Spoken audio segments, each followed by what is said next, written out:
আমি অত শত জানি না, আমার বাইক লাগবেই। এ মাসের হিসেবটা দেখেছিস? শফিকের দোকানে ১,৫০০ টাকা, ওষুধের দোকানে ৩,০০০ টাকা বাকি। যে কটা টাকা বেতন পাই তা দিয়ে সংসার চালানোর কষ্ট। এর মধ্যে তোর বাইক কিনে দেবো কিভাবে? দেখো বাবা, বন্ধুদের সবার বাইক আছে, আমার 2 বেলা প্রাইভেটে যেতে হয়, ইউনিভার্সিটিতে যেতে হয়, সময় মতো গাড়ি ঘোড়াও পাওয়া যায় না। এ যুগে একটা বাইক ছাড়া কি চলে? সবই বুঝলাম, কিন্তু আমারও তো সামর্থ্য নেই। দেখো, তোমারও তো মায়া কান্না আমার ভালো লাগে না। তুমি বাইক কিনে দিবা কিনা তাই বলো। সবকিছু তো দেখতেই পাচ্ছিস, কিভাবে দেবো বল? অত কিছু জানি না, বাইক কিনে দিতেই হবে। আমি চললাম, বাইক কিনে না দেওয়া পর্যন্ত আমাকে ডাকবা না।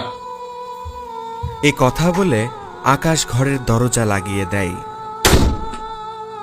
একমাত্র ছেলের কোনো আবদার সালেক সাহেব অপূর্ণ রাখেননি, কিন্তু আজকের এই আবদারে তিনি বেশ চিন্তিত। এভাবেই সারাদিন পার হয়ে যায়। আকাশ খাওয়া দাওয়া করে না।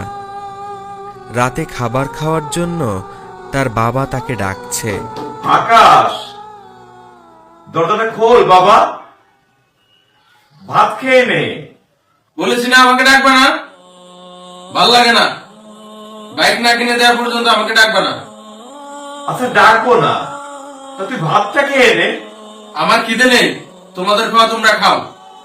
দেখ বাবা, এত জেদ ধরিস না, তুই তো জানিস আমার হাতে টাকা পয়সা নেই। আমি যখন বলেছি আমার বাইক কিনে দিতে হবে তো দিতেই হবে, না দিলে আমি এক ফোঁটা পানিও পান করবো না। বাইক কেনার জেদ ধরে আকাশ খাওয়া দাওয়া বন্ধ করে দিয়েছিল। বাবা মায়ের সাথে ঠিকমতো কথা বলতো না, সারাদিন বাইরে বাইরে থাকতো, ফোন দিলে ফোন ধরতো না। তাই অবশেষে বাধ্য হয়েই সালেক সাহেব তাকে বাইক কিনে দেয়।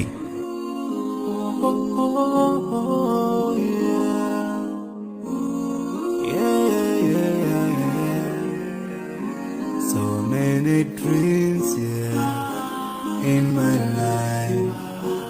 I dream a lot of things in my life. You dream, I dream, they dream, we dream. আসসালামু আলাইকুম। ওয়ালাইকুম আসসালাম। ভালো আছিস? এই তো ভালো। 7 দিন কইছিলি তুই? আর এটা কার বাইক? এই তো বাইক কিনতে গেছিলাম, এটা আমার নিউ বাইক।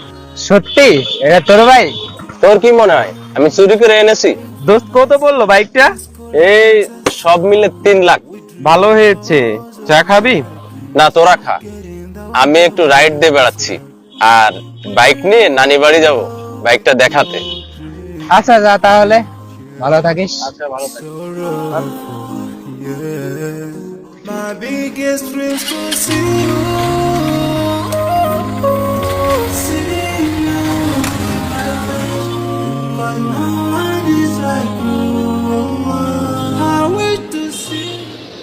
এভাবে কিছুদিন অতিবাহিত হবার পর আব্বা, সুয়ানদের সাথে লং ড্রাইভে যাব, আমার সেফটি গার্ড কিনতে হবে, টাকা লাগবে, টাকা দেন। কত টাকা? 25,000।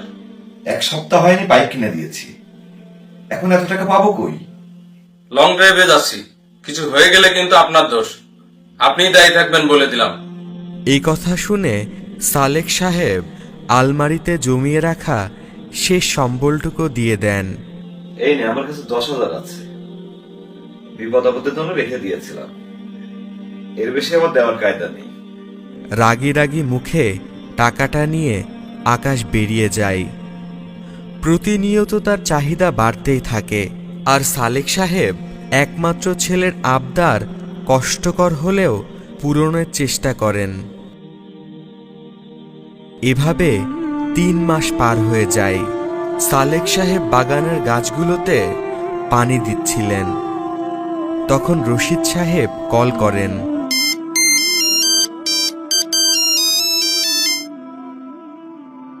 হ্যালো, আসসালামু আলাইকুম। ওয়ালাইকুম আসসালাম। কেমন আছেন সালেক সাহেব? এই তো আলহামদুলিল্লাহ, আপনি কেমন আছেন? আপনি আর ভালো থাকতেন, দিলেন কই আমার? 2 মাসের কথা বলে টাকাটা নিলেন, 3 মাস হয়ে গেল এখনো দিলেন না। 5 তারিখে দেওয়ার কথা ছিল, আজকে 8 তারিখ। কথাটা মনে আছে আপনার?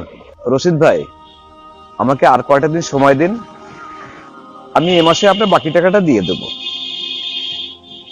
গত মাসে তাহের ভাই টাকাটা দিয়েছি তো, সেজন্য আপনাকে আর দিতে পারিনি।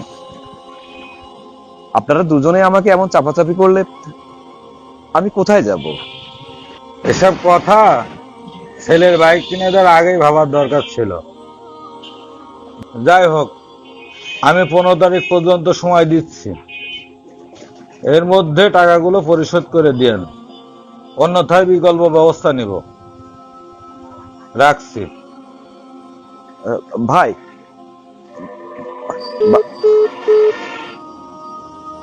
মধ্যবিত্ত বাবাদের জীবন যুদ্ধটাই এরকম। সন্তানদের শখ আবদার পূরণ করতে অনেক বড় বড় বোঝা কাঁধে তুলে নেন।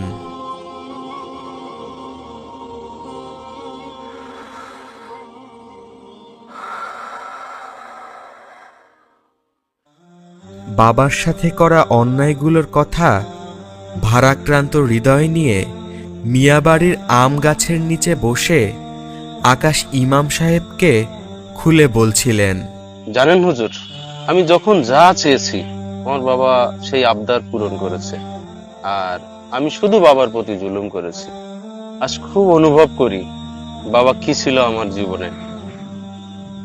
তার জীবনটা উজাড় করে দিয়ে আমার জন্য কাজ করে গেছে, আমার স্বপ্নগুলো পূরণ করে গেছে।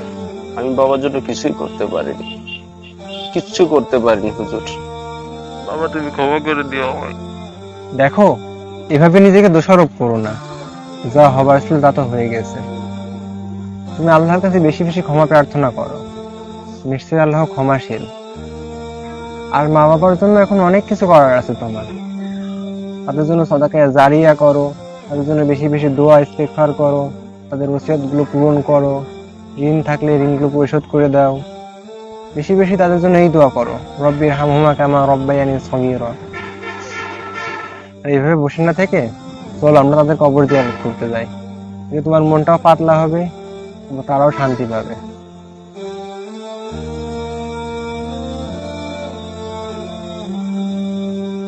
আমাদের জীবনের সবথেকে দামি সম্পদ আমাদের বাবা মা। আমাদেরকে খুশি করতে নিজের জীবনকে বিলিয়ে দিতেও ভাবেন না তারা।